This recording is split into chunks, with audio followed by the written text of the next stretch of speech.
meetings on celebrating the 75th anniversary of our institute and continuing with the program that was established by the environmental program of the Biophysics Institute. And I thank you very much, Dr. Donna Mergler, for accepting the invitation. And I'll pass the word to João, who is the chief of the program and who will do the formal introduction. Thank you very much, João. Thank you again. It's a great pleasure, Donna, but I will say in Portuguese the presentation. That's fine.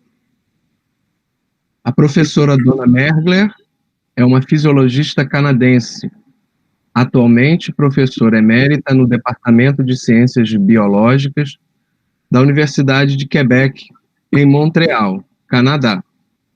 Sua pesquisa se concentra na saúde ambiental, especificamente nos efeitos das neurotoxinas no local de trabalho e no ambiente. Entre muitos outros, a professora Mergler coordenou durante mais de 10 anos o projeto Caruso, de estudos sobre as fontes, trânsito e efeito do mercúrio na Amazônia brasileira. Como eu falei, é uma grande honra. The floor is yours, Mergler. Thank you very much. Thank you. And thank you so much, and thank you for inviting me. And here I am talking to you about a problem that I worked on in the Amazon for 10 years, about similar problems here way far away in northern Canada. I'm going to tell you about the legacy of 60 years of mercury exposure in an indigenous community in Canada. It's the story of the Grassy Narrows First Nation. I am going to do this with Judy De Silva, and Judy De Silva is an Anishinaabe mother and grandmother from Grassy Narrows. She works in the band office of her community as environmental health coordinator. She likewise suffers from the effects of mercury poisoning in a mild form. But despite that, she has done lifelong work to advocate for her community members and for environmental protection, and has received several awards. Now, the surprise that I prepared is that Judy's husband, whom she met in Rio at the World Summit on Sustainable Development in 1991, has agreed to translate. Oi, eu sou José Retoi, da nação Cainguá, Caingangue Guarani, do Rio Grande do Sul. Essa é minha esposa, Judy Da Silva, nação Anishinaabe, Algonquin, Canada. My name is Judy Da Silva, and I'm from Grassy Narrows, Ontario, Canada. World-renowned mercury expert Dr. Donna Mergler has asked us to do this video for your conference. Ela é Judy Da Silva, da nação Anishinaabe. O branco chama de Ojibwe, do lugar que chama Grassy Narrows, no norte-oeste de Ontário, província de Ontário, Canadá. Ela está fazendo esse vídeo ao pedido da pessoa que sabe sobre mercúrio, a pessoa que tem experiência, doutora Donna Mergler. So first of all, I want to say that my community is located in the center of Canada, and we are in the boreal forest with many lakes and rivers. Primeiramente, eu gostaria de dizer que a minha comunidade está localizada no centro do Canadá, com muito lagoas e e vertentes, rios. Gostaria de falar para todas as pessoas sobre as nossas condições aqui. There's 800 people, indigenous people that live in my community, and we are mostly poisoned by mercury. Tem como 800 pessoas indígenas na minha comunidade que mora aqui em Grassy Narrows e foi envenenado por mercúrio. Our community was poisoned with mercury by a paper mill that is 200 kilometers upstream of the English Wabagoon River system. Minha comunidade foi envenenada com mercúrio pelo madeireira que fica 200 quilômetros acima do rio aqui da comunidade onde que a gente mora. The paper mill that poisoned us is they dumped 10 tons of mercury into our river system between 1962 and 1972. O madeireira que colocou mercúrio no sistema do rio foi de 1962? 1962 1962 to 1972. Até o 1972. 10 tons of mercury. Foi colocado 10 toneladas de mercúrio no rio. Mercury is a poison that affects the neurological system in a human being. O mercúrio é um veneno que afeta o sistema neurológico da pessoa humana. There are also no studies done on how the mercury has affected the children in the intergenerational way. Também tem um estudo que não tem que fazer para a gente ver como é que isso aí afeta os nossos filhos, nossos netos, enfim, com todo esse problema. The mercury poisoning that has affected my community has been diagnosed with Alzheimer's, dementia, ALS, Kennedy's disease, but we all know that it was mercury poisoning. Os problemas de saúde que as comunidades estão enfrentando hoje em dia, que o governo, que vem a equipe de saúde que vem aqui, estão dizendo que as pessoas estão doença ruim como Alzheimer's, demência, o problema de MS, problema de diabetes, problema de coração, com esse tudo aí estão relacionado com problema de bebida. As pessoas estão bebendo, pessoas estão depressos, né, com depressão, essas coisas assim. Mas o pessoal da comunidade, especialmente a Judy, eles sabem que é o veneno de mercúrio. I suffer from mercury poisoning, and my symptoms are dizziness and loss of coordination and having a hard time to swallow where I choke. Ela falou, eu estou sofrendo com problema de veneno no mercúrio, no meu corpo. E os sintomas são eu fico tonta, eu tenho problema na minha garganta, que eu não posso comer, a comida fica trancado ali, né? Aí tem que tomar água para descer.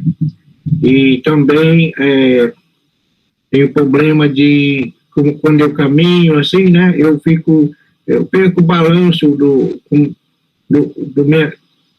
meu corpo, quase eu caio, né? Então, esse é o problema que eu estou enfrentando. O meu olho também está fechando, né? Então, esse tudo aí, problema neurológico. When you're in this conference, we appeal to you to do more studies on the people that suffer from mercury poisoning, because there's not too many mercury doctors that really know about mercury poisoning. Quando vocês estão aí no conferência, vê que você vai achar um doutor, vão achar uma equipe para ajudar com o povo indígena, com o povo que é pobre, que estão sofrendo com veneno do mercúrio, né? Que tem muito problema de saúde, e esse é um problema relacionado com mercúrio. Mas hoje em dia não tem muitas pessoas para reconhecer, para estudar esses problemas. Então, você tem que ver e conseguir umas pessoas para saber como lidar com esse problema. You can find out more about Grassy Narrows if you just go to Google and you go to Grassy Narrows, Ontario, and you can research us more. Você pode saber mais sobre Grassy Narrows, comunidade, os seus problemas. Vai no Google, o Google tem informação, aí você procura saber informação ali sobre a comunidade indígena de Grassy Narrows. And we also have a website with many documents on there, and it's called freegrassy.net. E nós também temos uma web na internet que você pode acessar, que é o freegrassynarrows.net. No, freegrassy.net. freegrassy.net. E você pode ir lá procurar no Google, aí você vai ter mais informação ali. So we want to close off today to appeal to you as human beings that we suffer from mercury poisoning here in Grassy Narrows, but also we know the indigenous people in Brazil also suffer from mercury poisoning, and it has to be taken seriously because we are suffering for nothing. Eu gostaria de fazer um apelo a vocês aí nessa conferência, para que vocês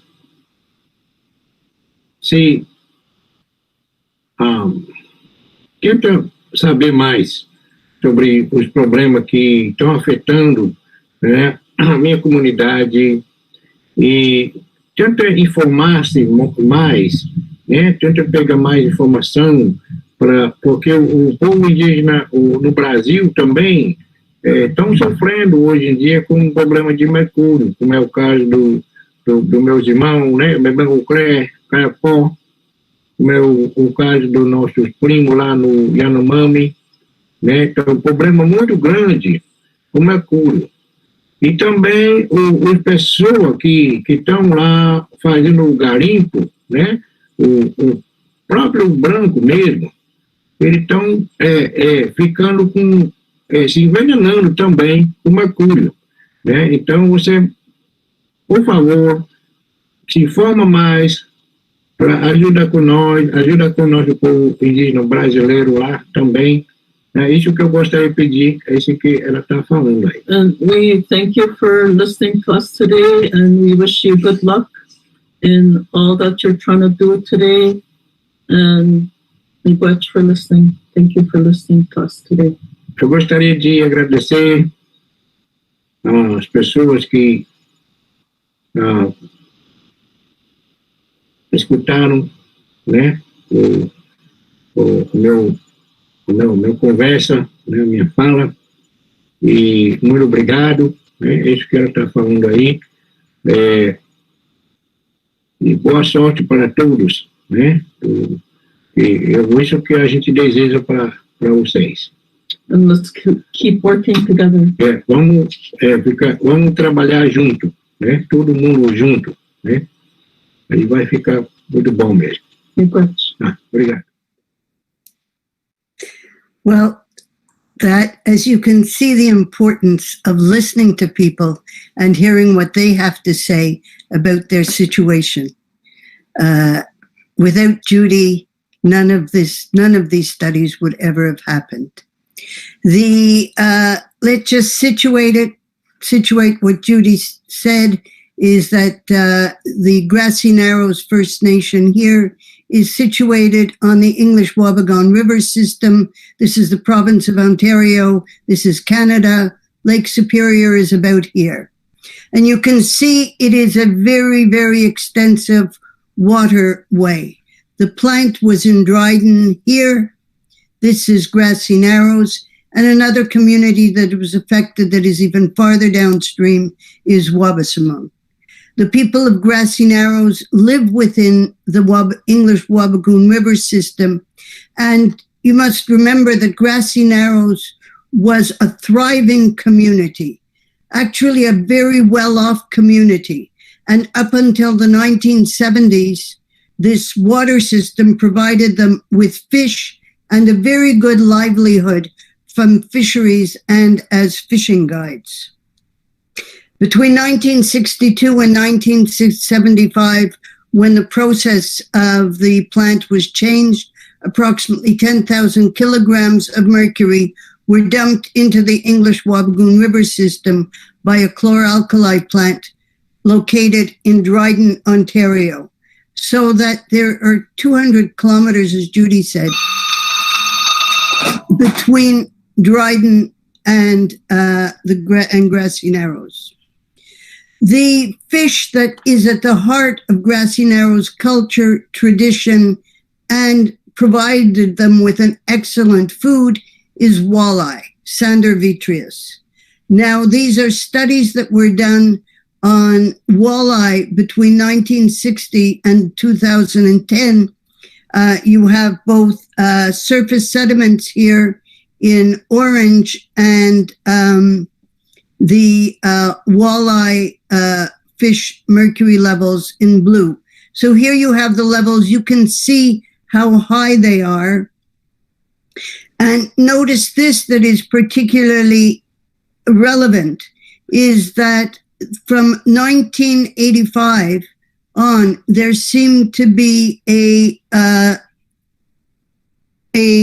plateau. It stabilized.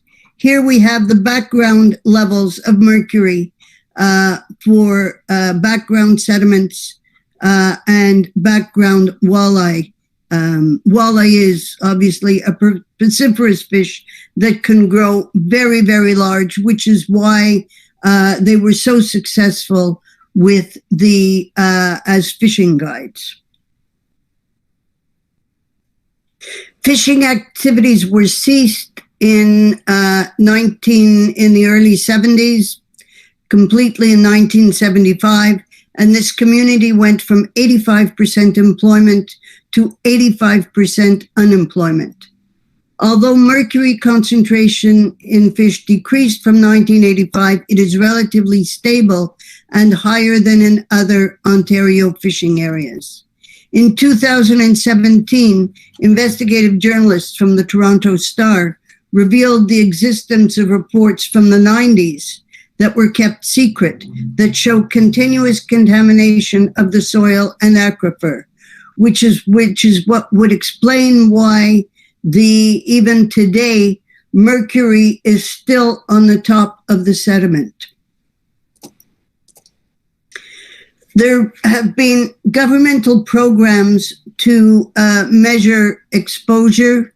They began in 1970 and went on to 1997. Health Canada and the Ministries of Health and Environment of Ontario initiated programs to assess exposure through blood, hair, and umbilical cord samples. Approximately 4,000 samples were taken. Between 2016 and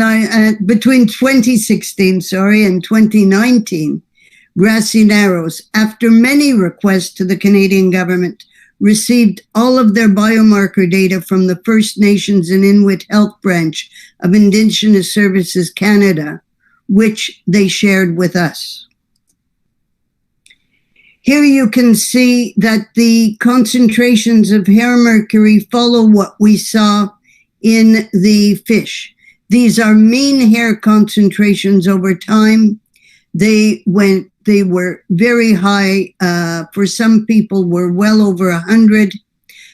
These are the mean concentrations for men and women. The men who were working as fishing guides and in the fisheries had higher levels than the women. But as you can see, by the time the fishing industries were stopped, they remain relatively similar.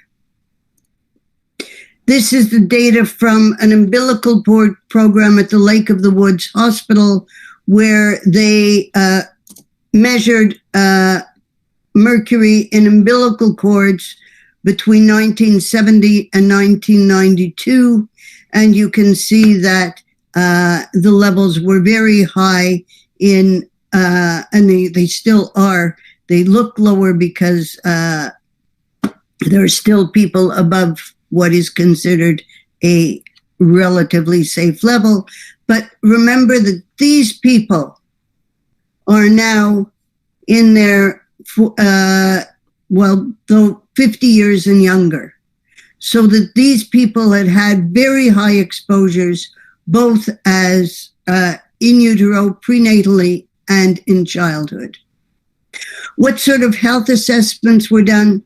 Well, in 1979, the government did neurological examinations, and their conclusion was that the definitive diagnosis remained elusive.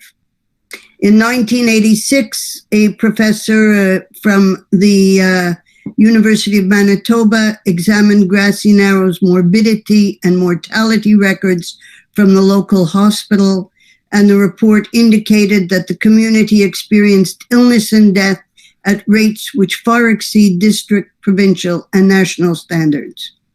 And between 1975 and 2011, Dr. Masazumi Harada and his team from Minamata examined persons at 4 different occasions and reported many cases of clinical Minamata disease and Minamata disease with complications. But despite all of this, there had never been a good epidemiologic study, despite all of the clinical studies that had been done. There had never been an epidemiological study.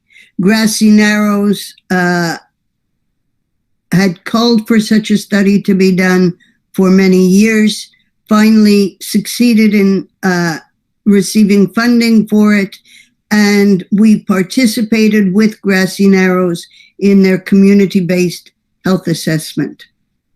This was a community-driven survey. There was community participation in all aspects of the study. A computer-based questionnaire was adapted from the First Nations Regional Health Survey, which allowed us to compare with other First Nations. And to these, we added on further questions about mercury exposure and symptoms of mercury poisoning. It was a house-to-house administration by 9 community surveyors. We think that the partition rate, which was 78%, which is very high for this type of study, was because it was a community-driven survey and the results belonged to the community. 424 adult and 353 child ballot surveys were completed. We asked, what were the part of the survey that I'm going to discuss here is, do past and present, the two questions that we asked were, do past and present fish consumption, which are indicators of mercury exposure, contribute to poor health and well-being? And secondly, how does the health and well-being of Grassy Narrows First Nation fare in comparison with other First Nations? The questions that we asked were, that we'll look at today, was, how much fish did you eat when you were 10 years old? And we separated the answers, which were on a Likert 5 scale, to at least several fish meals a week versus fewer. So you can see that they were very high fish eaters. And how much walleye did you eat over the past month? Often and a few times or never. And today they eat much less fish. The medium was 3 fish meals per month, and a few times of never, with a medium of 1 fish meal per month. Because we had the data from the data on their biomarkers, we were able to determine the mercury levels in their hair and or blood when they were 10 years of age. And we checked to see that, did people who reported that they eat a lot of fish, did they have more mercury? And indeed they did, and it was allowed us to validate our measure that reported childhood fish consumption using hair mercury levels showed a highly significant correlation and was similar for men and women. For children, we did not have any biomarkers, but we did ask, how much fish did you, it was the mother or father who filled it out, eat when you were pregnant with this child? And we looked at the difference between never, hardly ever, once a month, once a week, or more. What we saw were significant dose-related associations between symptom clusters and reported childhood fish consumption for paresthesia in extremities, motor difficulties, difficulty swallowing, stumbling, falls, loss of memory, difficulty concentration, anxiety, and depression. We took into account in all of these analyses different covariables as required: age, sex, at least one chronic health condition, alcohol use, smoking, nutrition, and having a mother who was in a residential school. And if you are interested, afterwards I can tell you about residential schools in Canada. We have since confirmed these associations using historic biomarkers of mercury exposure, and I will show you what we are working on now, which is structural model pathways. And this is an example for paresthesia, where you can see that prenatal exposure is correlated to childhood exposure, which is correlated to having at least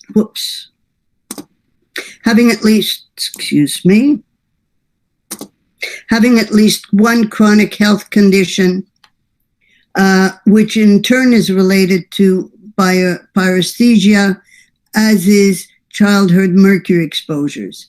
Other factors likewise explain it. Sex and recent exposures, although there is a positive association, they are not significant. And these are the different symptoms that constitute the cluster of paresthesia. And this basically shows that all of the criteria are met for the structural model equation.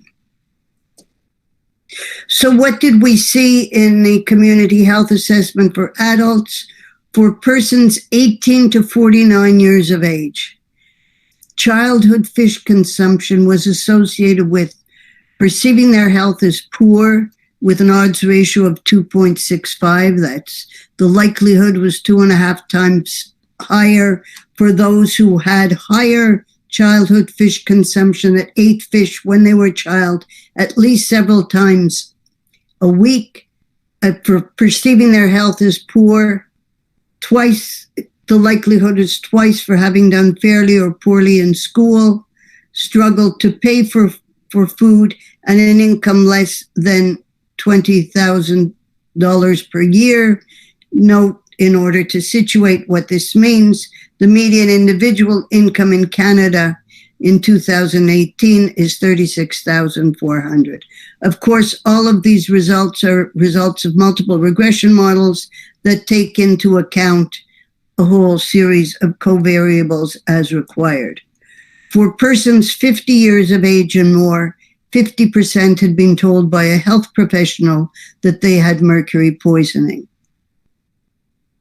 What did the children and youth show? The way in which I did it here was, children and youth, is that when there was a difference between one fish meal a week or more and the others, you'll see the odds ratio in that column. And when there's no difference between one fish meal a month and more, it's in the first column. But all of these relationships are significant. So child's health is less than good or excellent. The odds ratio is 3.3. For chronic diagnosed conditions, visual problems, there's a twofold likelihood. Chronic ear infections, 3.5. Learning speech disability is, and at least one nervous system disorder, the likelihood is 4 times higher among those who had at least one fish meal a week or more. Conditions that may impact school performance, which is a measure that the First Nation Regional Health Survey derived for children, one can see that the odds ratio shows a 3-fold likelihood. This is a very important for me response because there are a lot of issues with emotional or behavioral problems. Suicide prevalence is very high, particularly among young girls and women. And there are many children that are taken into care by social services. So we asked the question, did this youth have more emotional or behavioral problems compared to other children of the same age and sex over the past 6 months?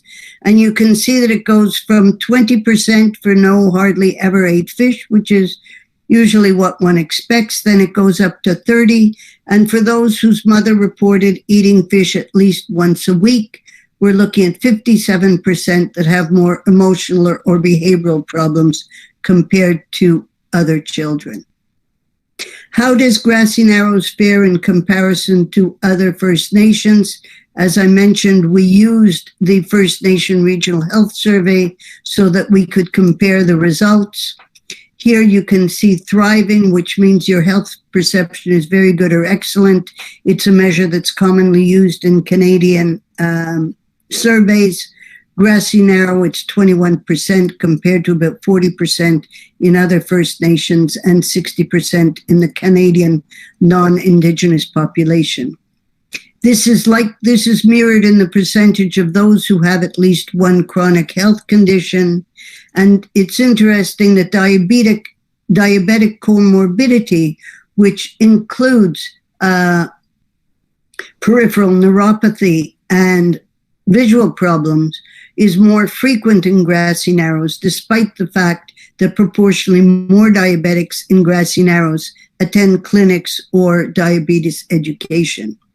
Of course, this reflects on their socioeconomic status. Remember, this was a thriving community with 85% employment. Half of them are not working, and those who are not working because of a disability or health or mental problem, it's 40% in Grassy Narrows compared to 20% in other First Nations in Canada. Struggle to pay for food, again, it's higher in Grassy Narrows. And food insecurity, 25% are suffering from food insecurity compared to approximately 15 or 14% in other First Nations in Canada. For children, you can see here that for low birth rate, breastfed, there's no difference, but there is a difference with respect to thriving, having health, very good or excellent or very good. It is higher in it is lower in Grassy Narrows compared to other First Nations. Same thing with mental health. But on the other hand, they have higher chronic ear infections, higher prevalence of speech difficulties, higher prevalence of learning disabilities, and the higher conditions that impact school performance. The same thing is true for emotional or behavioral problems. So if you remember what I showed with respect to mothers' fish consumption during pregnancy, we find exactly the same things that make them different from other First Nations across Canada. It's the same thing with the youth. One sees that although allergies and asthma are similar, anemia, chronic ear infections, dermatitis, conditions that impact school performance are much higher. And although as many attend schools, 91% versus 88%, more have difficulty in school, short attention spans, too many distractions, and difficulty understanding. So what did we conclude from the Grassy Narrows Community Health Assessment? In adults, fish consumption during childhood, particularly during childhood, significantly contributes to poor health and well-being. In children, even today, prenatal exposure is associated with health problems and behavior. The specific deficits that we observed and long-term effects are consistent with the scientific literature, and Grassy Narrows First Nation has poorer physical and mental health and more socioeconomic difficulties compared to other First Nation communities in Ontario and in Canada.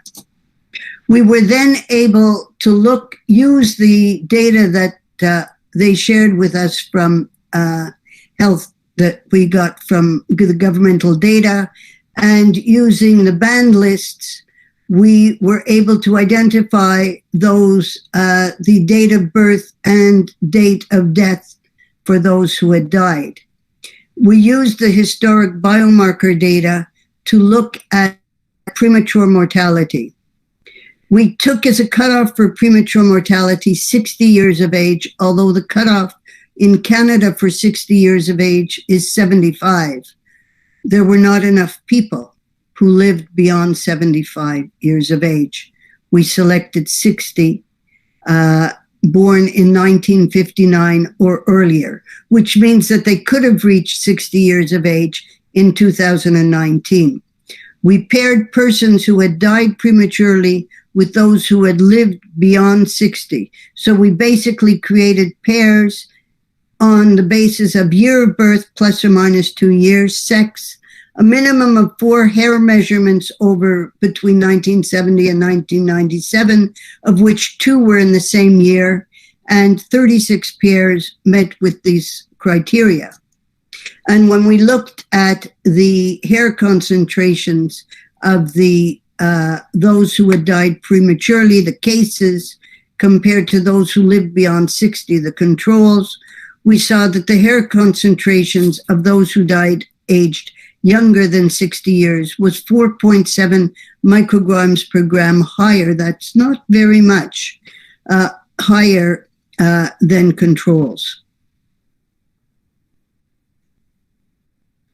Other statistical analyses were consistent with these findings. We likewise did survival analyses, which showed an increased risk of dying at a younger age among those who had at least 1 hair mercury measurement of 15 micrograms or more.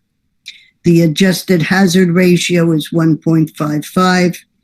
And among the deceased individuals, that's all of the deceased individuals, all of those who died earlier, who had died, longevity decreased by 1 year with every 6.25 microgram per gram increase in hair mercury concentration.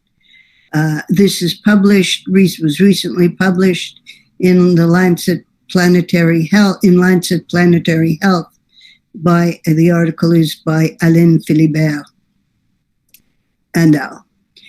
Well, what has been a government response? A Government Canada briefing note to Prime Minister Trudeau, obtained by Grassy Narrows through a Freedom of Information request, stated that according to Health Canada and their review of the health and mercury-related data accumulated over the past 45 years, there is no data to confirm whether there is a greater risk of disability or significant health problems in comparison to other First Nation in either Grassy Narrows or Wabaseemoong at this time.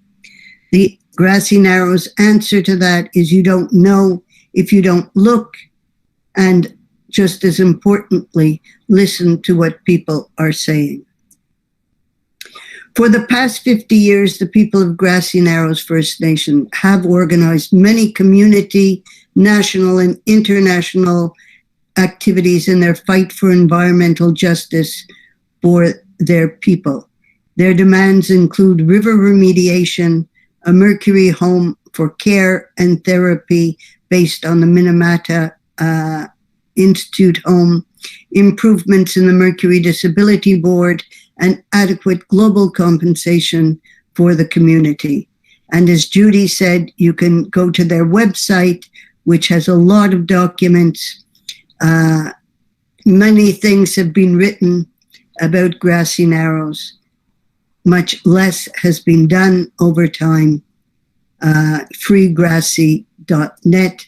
And here you have, and I will end with this, these are different demonstrations of Grassy Narrows fighting for recognition and their rights. And this is their barricade. There was a, in addition to having the dumping of the 10 tons of mercury into their water system, they likewise, the government was giving the land for their land on their territory for logging. And this is a barricade that they maintained for 15 years to prevent logging on their territory, with the idea that this would increase mercury in their waterway, and it would likewise prevent them. The animals would leave when there is logging. And I thank you.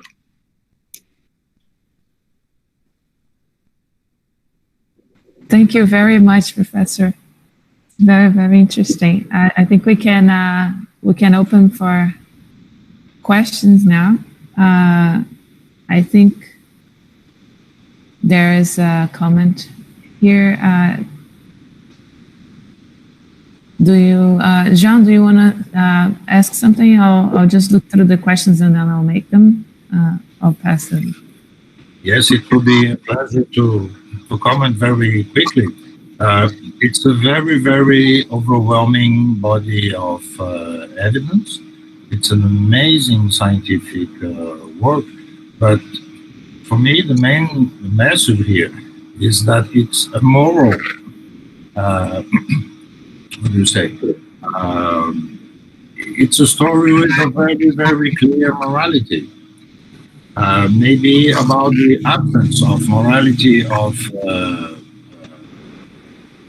basic science that is done inside the state or even in universities or research institutes. Somehow, by doing too much disciplinary studies that always conclude that more studies are necessary, somehow it's a collusion of science with the worst aspects of the corporate world. And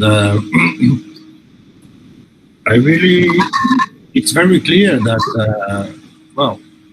to achieve what we did, I think there were two elements that were essential. The access to this biomarker library, which was in the hands of state, and the state apparently wasn't very concerned about what to do with this. They could have exploited this themselves much better and much earlier. And the second aspect was the health questionnaire made by the community itself. Every time something like this is done, the picture is much, much serious and dramatic than what official studies or even independent studies end up finding.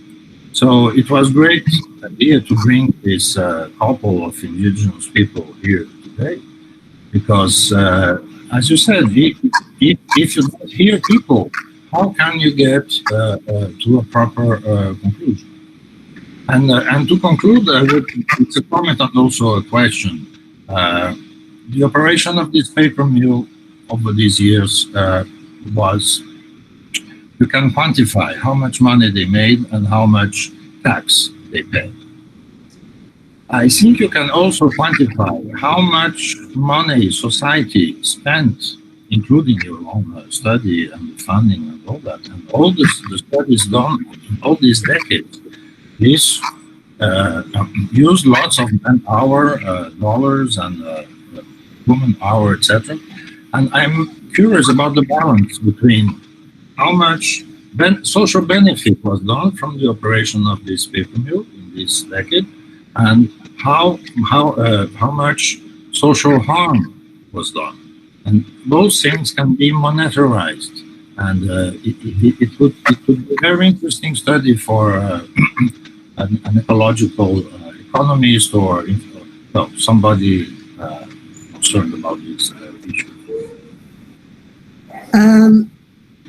Thank you, Jean. And what you said is very important.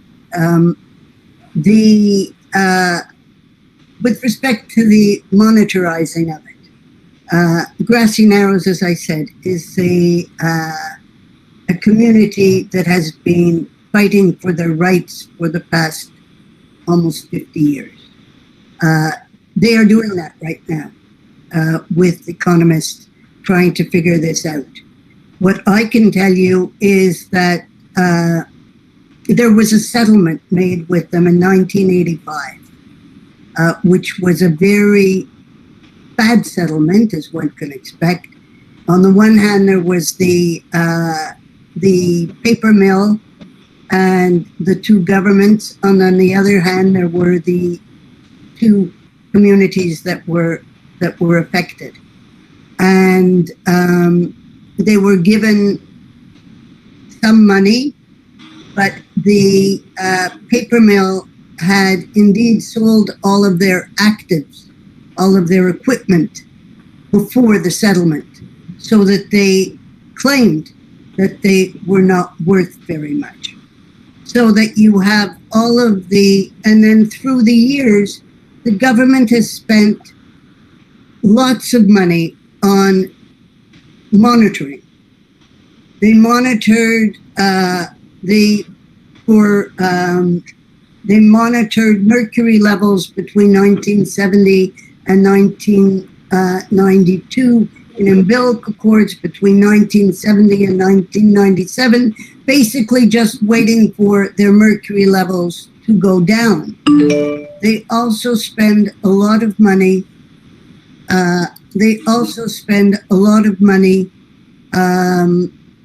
On monitoring the fish, and they go back every year and they monitor the fish and they monitor the fish and they see that it's stable, but they go back again and monitor it. And once I proposed to the Ministry of the Environment, well, rather than go back and because when you look at the amount of mercury in different in fish of different lakes, there are lakes that have much, much less mercury. So they could identify the lakes with much less mercury and provide access, rather than spending all of the money to go back again and again to do it. But in the last few years, excuse me, that's since I can't close the ringing. Okay, in the past few years, what is important is that in the past few years, they have made important gains.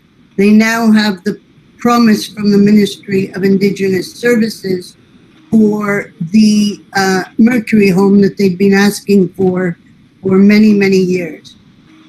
Since 1985, when Patricia Sellers, an ecologist, said that the mercury was still on the sediment and not going down as everybody expected it should do, they have been asking the government for river remediation, and it is only in the last couple of years that environmental scientists have begun, that the money was given by the government, and they have begun to identify the different sources, current sources of mercury, and why mercury remains on the sediment, whether there is just mercury that continues to be circulated, or is it mercury that's coming from the plant, or is it mercury that's coming from clear cutting? And so things, and they likewise are getting a reform of the Mercury Disability Board. So all of their fights are now, all of their persistence in asking for justice for Grassy is coming to some form of fruition, but the number of people that have died and have been sick in order to get this is inadmissible.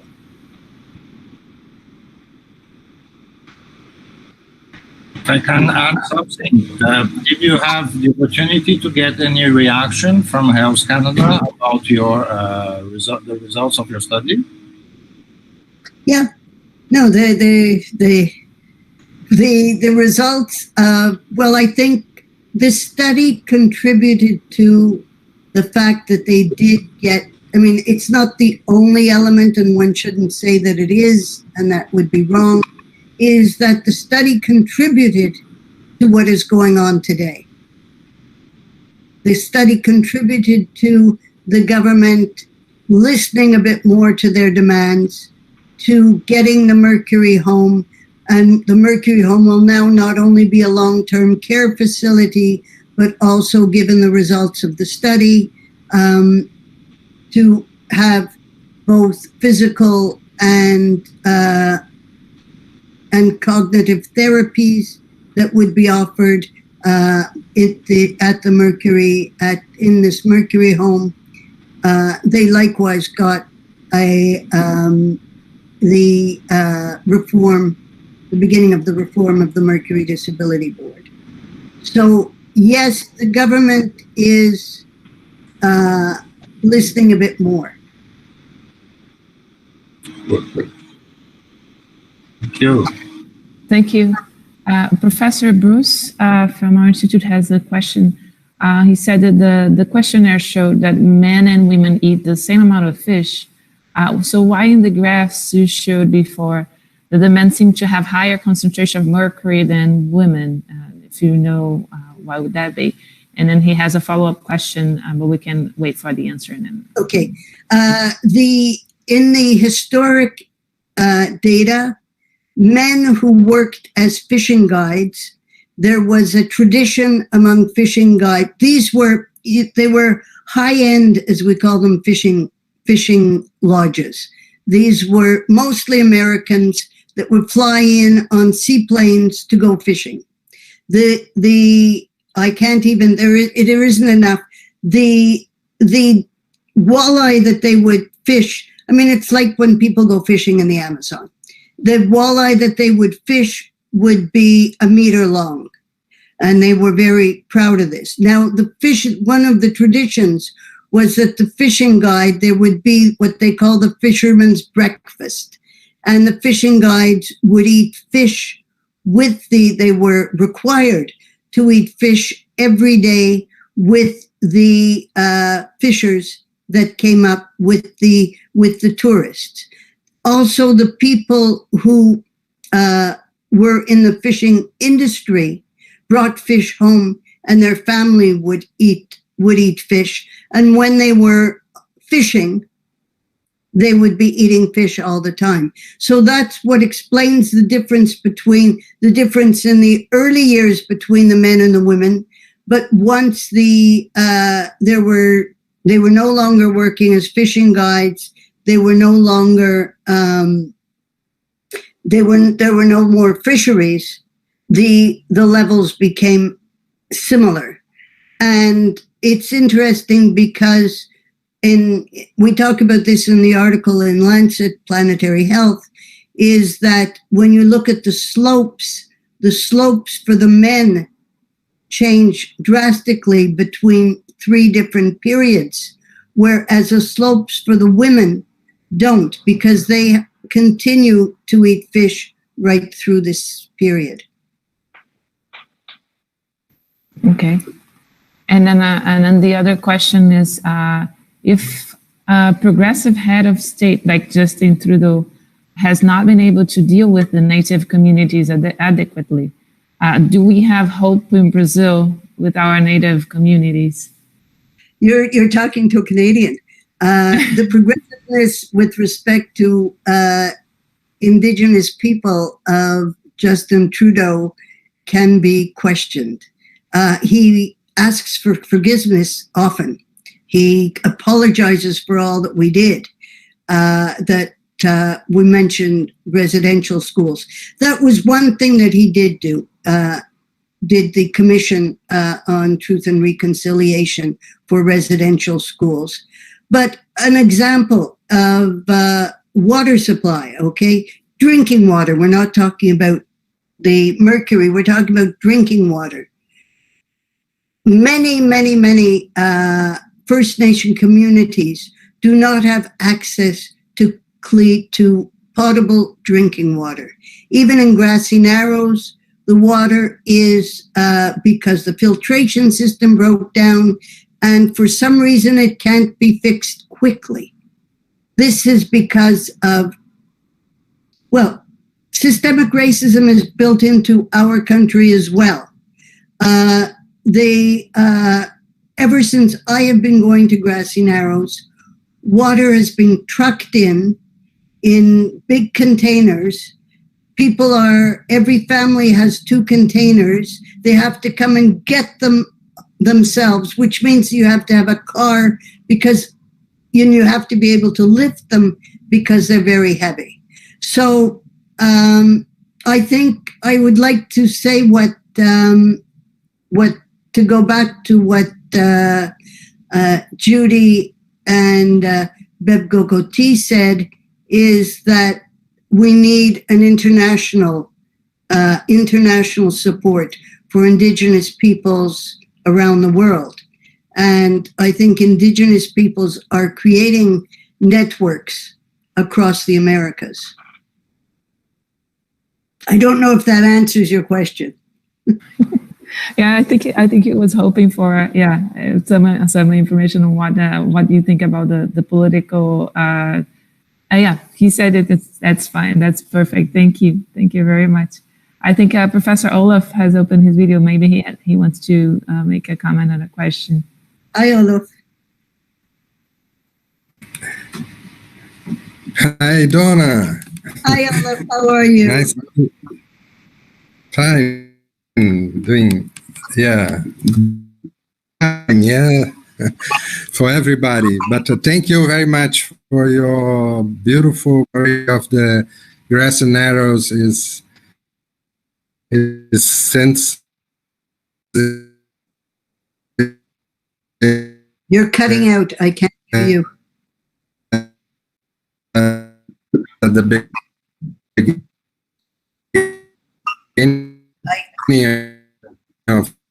I can't hear the question. You're cutting out. Yeah, the connection is not working properly, Olaf. We can't understand. Maybe you can type and we can read it for you from here with your video open. Discussion.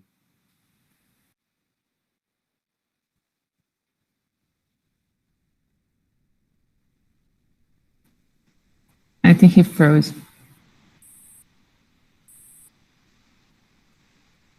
Yeah, the dependence of the internet. Like, there's one great thing that we're getting the opportunity of talking to you. You being in Canada and here, it would be really tough to get you in locals to give the talk.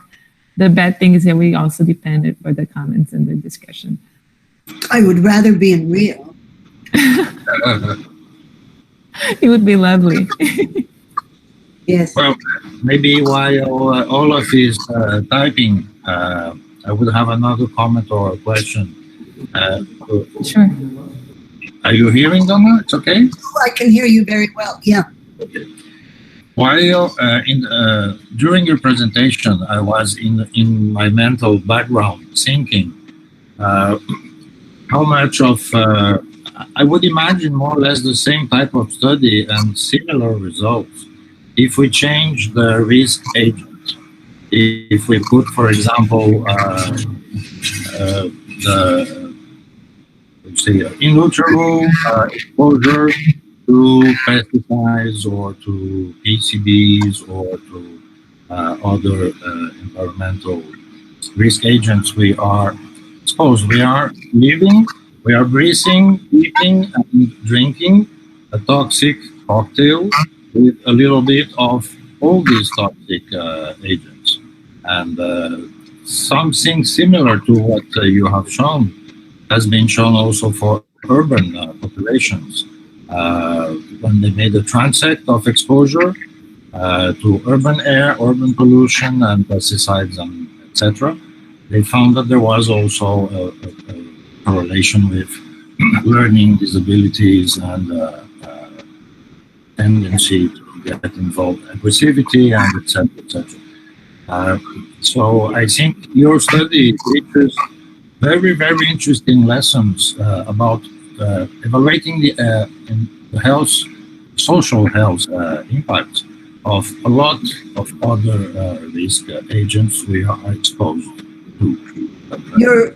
You are absolutely right. And the developing brain, the fetal brain, is very sensitive to toxic exposures. And the way in which mercury and probably other substances act on the brain is much more diffuse than what we see in adults. But while you were talking as well, what I was thinking is there's something we continually forget, is there are a lot of studies on all sorts of exposures and their effects on children's development. But we seem to forget that these children grow into adults.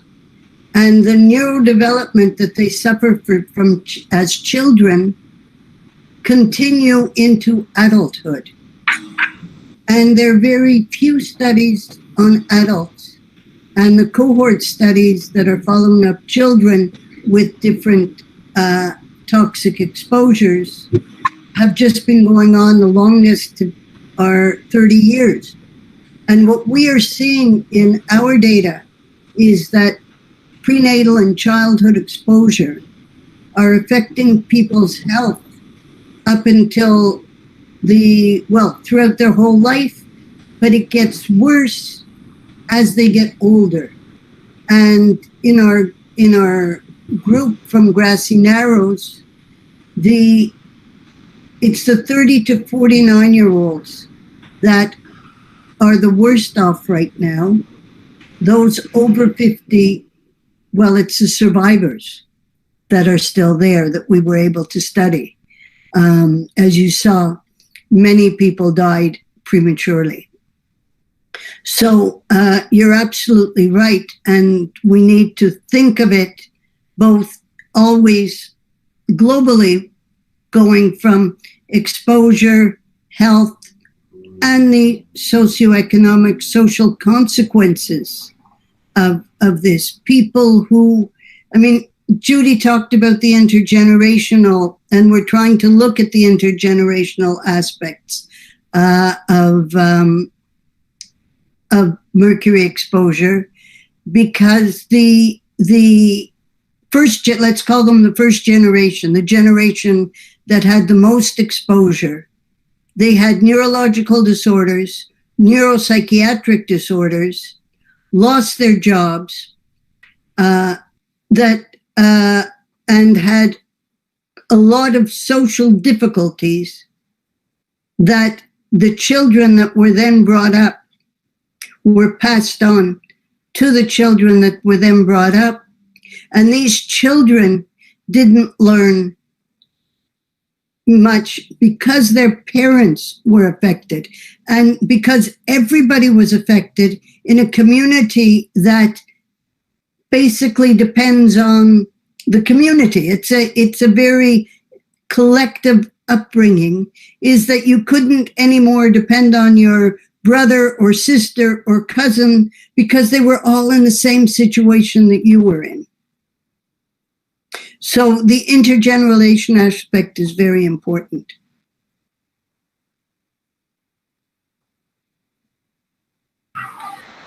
Olaf, do you want to try again now? Yes. Donna, yeah, you told about some activities the scientists are doing in the river system.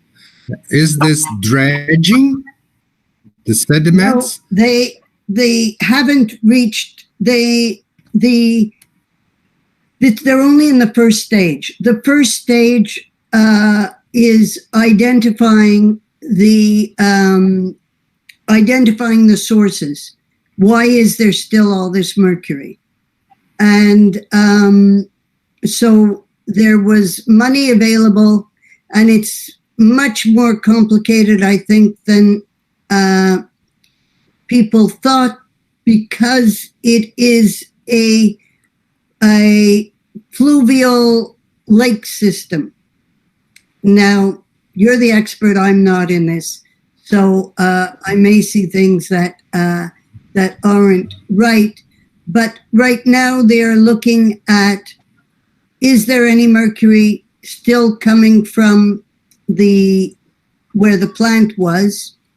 Back in the 70s, when there was a publication of this article in the Toronto Star about this secret report, a worker that had worked there in the 70s came forward and said, we were burying barrels of mercury. So these barrels of mercury now seem to be leaking. And the scientists were identifying, where is this mercury going? It seems to be going into the aquifer, into the river. There has also been clear cutting, and they're trying to figure out right now what would be the most appropriate way to remediate the river system. And the second point I got curious was about the Masazuni Harada findings in his observation in the Grassy Narrows. The team came 4 times and did extensive examinations of people who were volunteers, people who wanted to be examined for mercury poisoning. They did the same examinations that they do to certify people in Minamata. When he came in 75, and in his later articles, he says that he should have been more affirmative, but hindsight is always easy, is that in their first examinations, they did see signs and symptoms consistent with Minamata disease among many of the people that they examined, but they did not see that many clear cases that they would classify as cases of Minamata disease. When they came back years later, they diagnosed many cases, over 50 cases, 60, I don't remember the exact numbers, but then they diagnosed many cases using exactly the same examination. They did diagnose many cases of Minamata disease in the 2 communities, and they had 27 people they had tested twice and saw that their signs and symptoms were deteriorating, which is what we see as well. There are several published articles by Harada and his group and Takaoka on the situation and their findings from Grassy Narrows and Wabasamung, which is also called White Dog.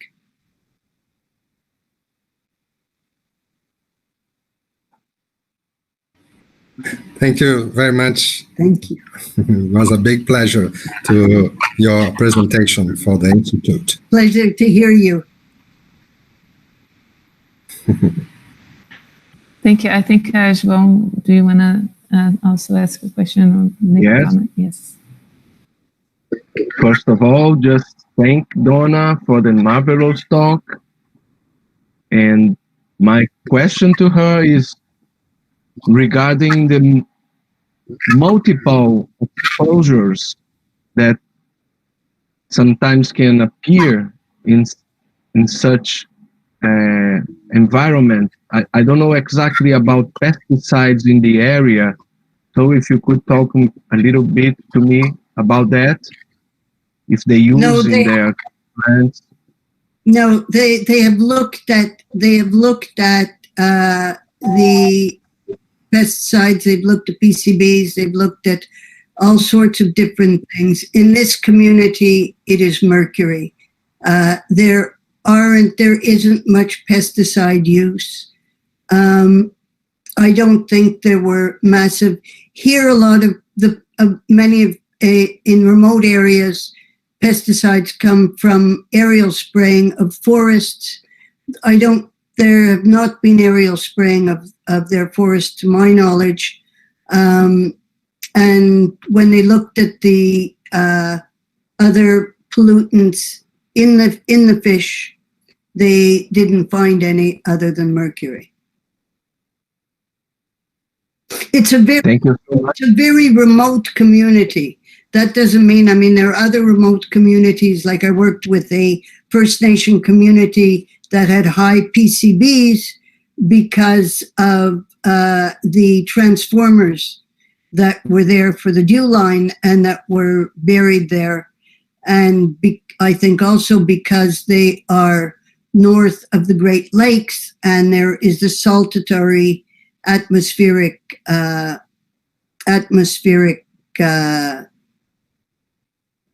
exposure that comes down in the lakes farther north. But here it's mercury. Thank you so much. Okay, thank you very much, and thank you a lot for bringing the video. It was very emotional, like seeing both of them. And is that what you said? You personalize the data, like seeing the graphs is like stunning, but when you see the people talking about it, is what you said, you mobilize much more. I hope that I would hope that the government would do something a little bit less devastating over here, and especially that we can get a voice to not let their thoughts get into the way of changing it or making it worse for the population that is already here, already suffering as much. We were making some private comments with a friend that if that happens in Canada, is troublesome to think how Brazil is dealing with it here as well. We always think of you being much more organized and pro-life and respectful of others and of all the population. So hopefully... Canada has been condemned by the United Nations for the way in which we treat our indigenous people. Mm-hmm. So I see. Yeah. So let's hope for the changes. No, and I mentioned residential schools. This was a horror that took place in many of the British colonies, of which we were, and now we're part of a Commonwealth, where children were taken away from their homes and put into residential schools where they couldn't speak their language, where they didn't learn their traditions, and when they left and where they were abused. I mean, the abuse is now coming out in the Truth and Reconciliation. So you had this going on for a century of children being taken away, brought up in these horrible residential schools, and then when they come back into the community, they know nothing about their own culture, and they know very little about the dominant Canadian culture. And so, and there's now more and more studies on the intergenerational impact of this on people and their mental health, and also how it affects their children. Because if you don't learn to love, you cannot love others. And in the residential schools, they certainly did not learn to love. They learned to beware. Beware of everything around you. And that's an important aspect of what happened to Indigenous people. And I mean, we all know about apartheid in South Africa and the townships. Well, that was based on what was going on in Canada. That was the model, putting people on reserves, and the reserves get smaller and smaller. And of course, the reserves are never on good land. And here is an example of a reserve that was on a very, very good land in the terms of the fishing. Fishing was the center of fishing and trapping was the center of their lives. They were doing exceedingly well. They were well off by anybody's standards. And they were moved as a community for governmental reasons, and they were poisoned. And they are not, and Judy mentions this, they were not alone. I mean, this is not the only Indigenous community that has been poisoned or by industries that said there's nobody around. Yes, it's a serious problem in Canada. And do you see mobilization by the younger generation, both from the indigenous and the non-indigenous people? Yeah, I mean, absolutely. It's been growing. The current movement of Black Lives Matter, Idle No More, is doing a lot for people to be aware of systemic racism, how it functions, what it does, how without thinking we exclude people, we look down on them. And there are young, I work with 2 Indigenous scholars in the project that we now have. One is both of them at universities. Both of them have chair. One has a chair in Indigenous health and environment. The other one has a chair in mental health and Indigenous peoples. One is a geographer. The other is a psychologist. And so there is, and these researchers, these young researchers along with, are indeed in their work giving back to their community and helping to strengthen their communities. So yes, there are major changes going on. That is good to hear. So I think that I will thank you again. I definitely learned a lot.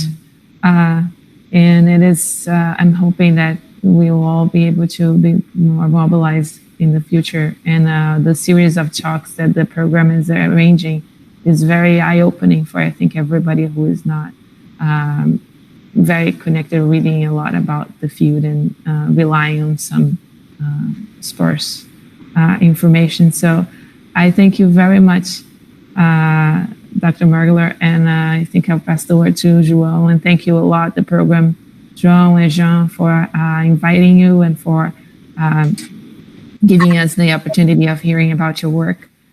And invite everybody for the talk next week. That will be the third one and the last one from the program, and definitely as enlightening as those have been. Thank you.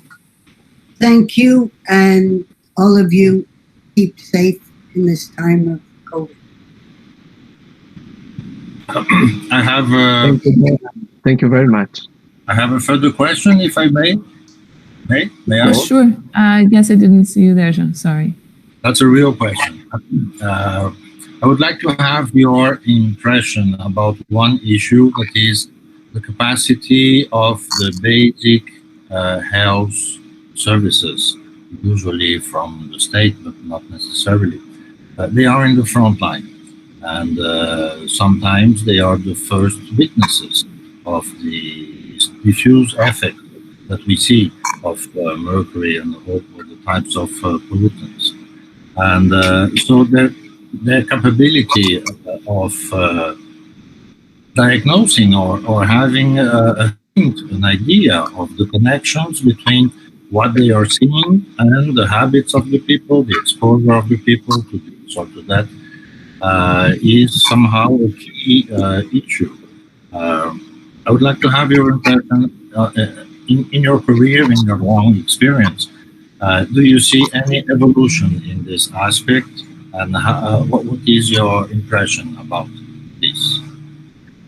I hope there will be, which means that I think Judy expressed it very well when she said we get all sorts of diagnoses, including Alzheimer's, dementia, ALS, which is a common one. I mean, this is only a community of 800 people.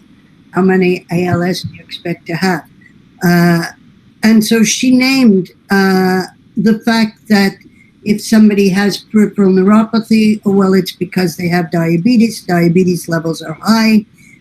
When we compared peripheral neuropathy, that people have been told by a physician is due to their diabetes, and we compare it to other First Nations, they have a much higher prevalence. So very often what happens is that, unfortunately, physicians and even public health authorities do not have very good training about environmental pollutants. And I can tell you, and Judy would have said this, that some of the doctors in the area don't believe it exists. And Beth Kukuchi said, the thing about systemic racism is when you see a First Nation person, and you didn't see Judy standing up, but Judy walks with a cane and drags one of her legs. Now, when you see a First Nation person with coordination problems that she described, the physician thinks, oh, it's alcohol. And I mean, the stereotypes are so strong, and this racism is so strong that they don't see that they are not looking at the cause. So, though there is today an increased interest, it's slow. There's an increased interest. There are now public health courses that are given for physicians on systemic racism in indigenous populations, cultural safety, and it's a long way to go for the public health people to recognize what has happened. But I think slowly but surely it is happening. Thank you.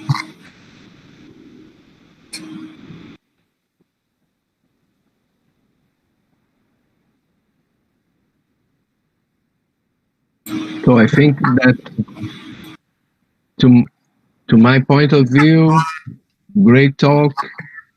I think everybody's happy now, and we can let Donna have a nice day. We are also confined, and let's hope the situation get better, even without the government aid. Thank you so much, Donna. Thank you.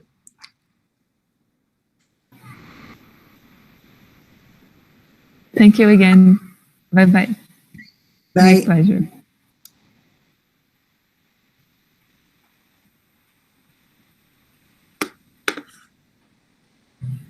Bye-bye, Donna. Bye. Tchau. Tchau. Tchau, Jean. Tchau, povo.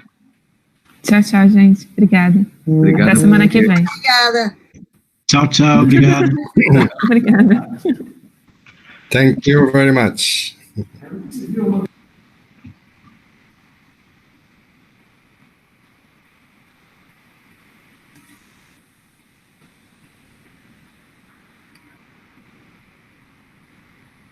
Humanist.